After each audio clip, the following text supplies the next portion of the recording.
What's up guys, welcome to DIY Dudes. In this video, I'm gonna show you how I built this kitchen island using IKEA cabinets. Let's do this.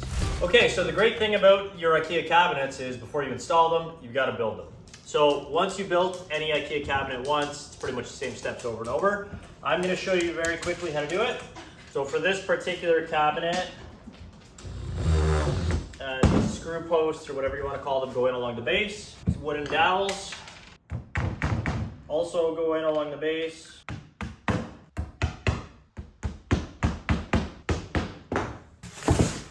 Then you take the bottom plate,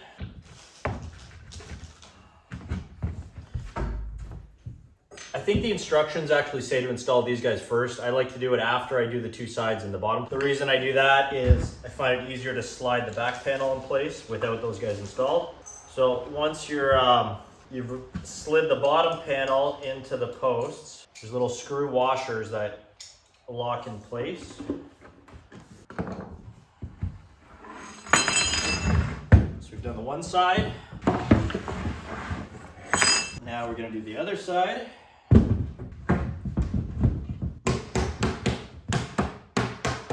Your screw washers.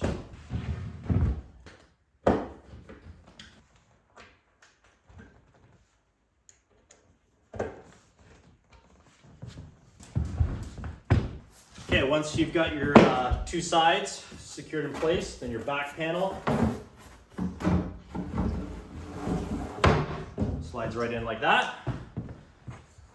And then you take these two mounting brackets, and at this point I screw the mounting brackets in. So now that the base is complete, there's these two little top rails. One goes on the front,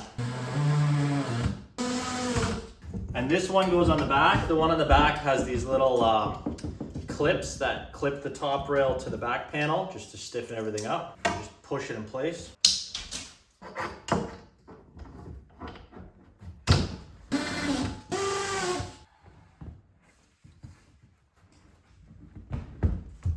Okay, and then once you've got your everything constructed, all you gotta do is nail the back panel into the little slot in the side.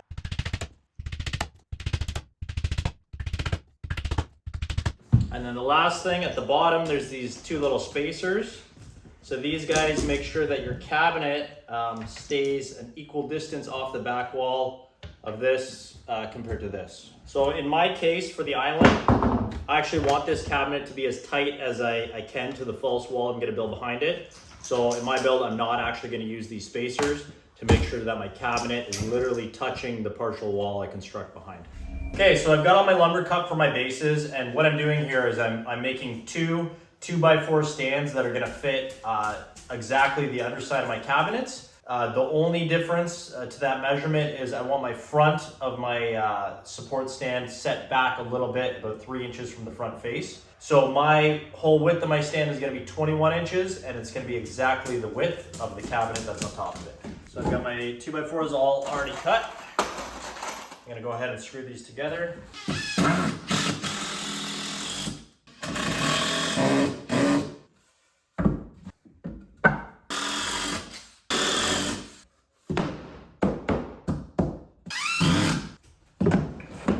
So I've got a 30-inch cabinet coming off the wall here, and I've got two 24-inch cabinets. So my next base, I'm going to construct it at 48 inches.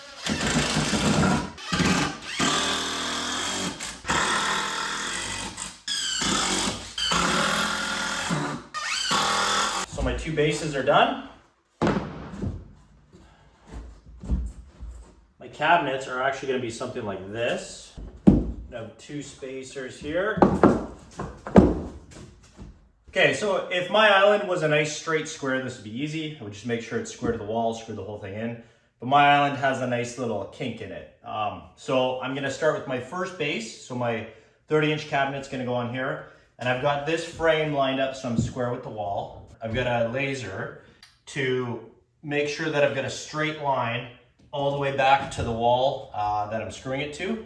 So what that allows me to do is to make sure that my cabinet is nice and straight at this corner the same as it is on that corner. So my laser's here, and it hits the back of my template, which hits the wall over here. So I'm gonna run this template straight along tight to my cabinet, and you can see that it's on the back of my template the whole way. So what this indicates to me is that my front piece of MDF that I'm gonna put on to my 2x3 is in the right flush, exact same spot as it would be if it were touching this wall along the full length of the base.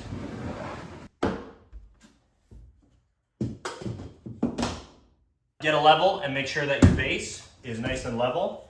If it's not, you might have to do a little bit of shimming to make sure that your base is flat. It's a lot easier to have your base nice and level and sit the cabinets on top of them rather than trying to shim the cabinets to make those level. I'm using some big number 10 by 3.5 inch screws. So I got one screw over there, and I'm gonna screw it to the wall.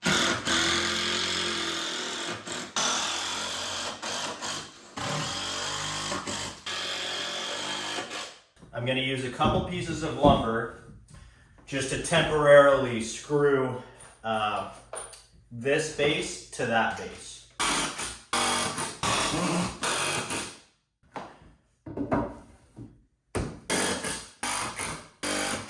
Now I'm gonna go ahead and check to make sure it's level. It's actually good. And just like we did the last one, we're gonna find our floor joists and screw the base directly to the floor joist.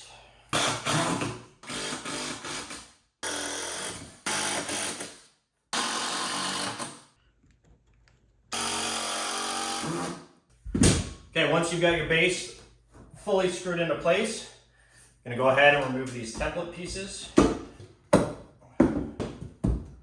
So for your wall construction, there's a few key things that you gotta make sure you do.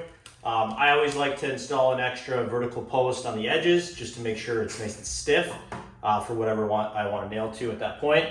Try and get your studs evenly spaced. These are at about 10 inches or something like that. And then I've got my extra additional support piece here where I'm gonna screw the mounting points for the IKEA cabinets. So before I screw my wall in place, I just want to double check this is exactly where I want it to be. Take to that corner. It's good all the way across. Let's bring our wall in place. Double check my mounting points, they're perfect. So once I get this guy screwed in place, my cabinet's gonna screw right to there as well as the base. So whatever countertops you do install here, in my case there's going to be a quartz countertop going in afterwards. They're going to want to make sure that this cabinet is level all the way across. My wall's not bumping anything out of place. So I'm going to go ahead and screw my wall to the base, to the floor, and to the wall behind it. And then I'll screw the cabinet to the wall.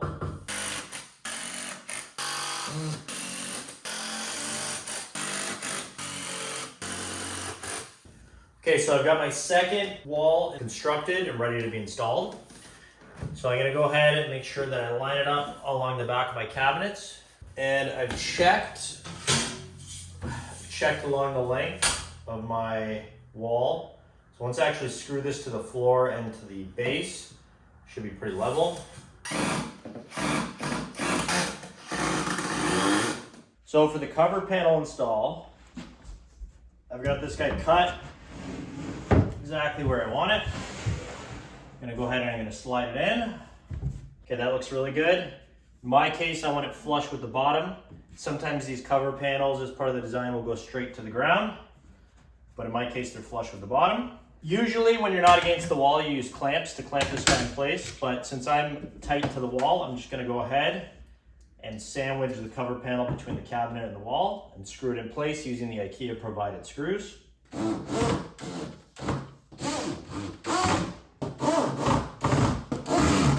Okay, so I'm ready to mount this cabinet and screw it in place. You can see I'm double checking my level. It's good across 1, 2, 3 sides of the cabinet. It's perfect. So because I have a wall beside me that I'm screwing this cabinet to on the island, I'm gonna start by screwing the cabinet to the wall so it's nice and tight.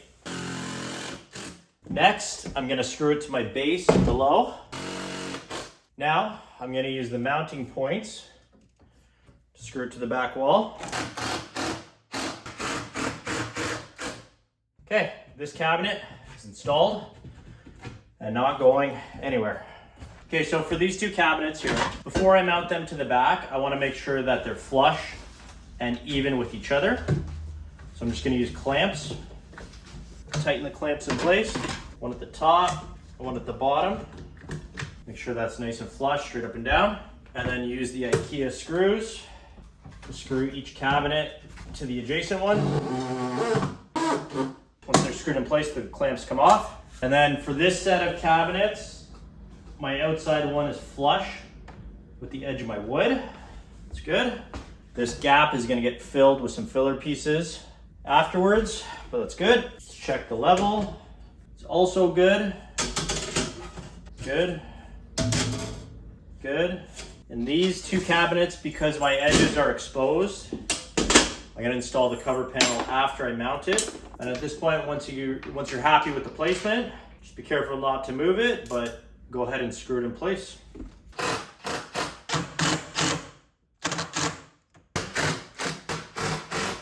So for these side cover panels, same thing, just hold them in place. You can either use clamps or just hold it with your hand and screw it from the inside out. Okay guys, so I've got all my bases installed. I've showed you how to build the back wall, the cabinet base, basically all of the key steps to installing your own IKEA cabinets in an island format. The last few steps that I need to do are I need to install my drawers and my drawer fronts and then a nice decorative finish on the back. But that's all specific to my cabinet setup, so I'll let you guys handle that on your own. Okay guys, I hope you enjoyed watching me build this island as much as I enjoyed building it. Remember to like, subscribe, and share. See you next time.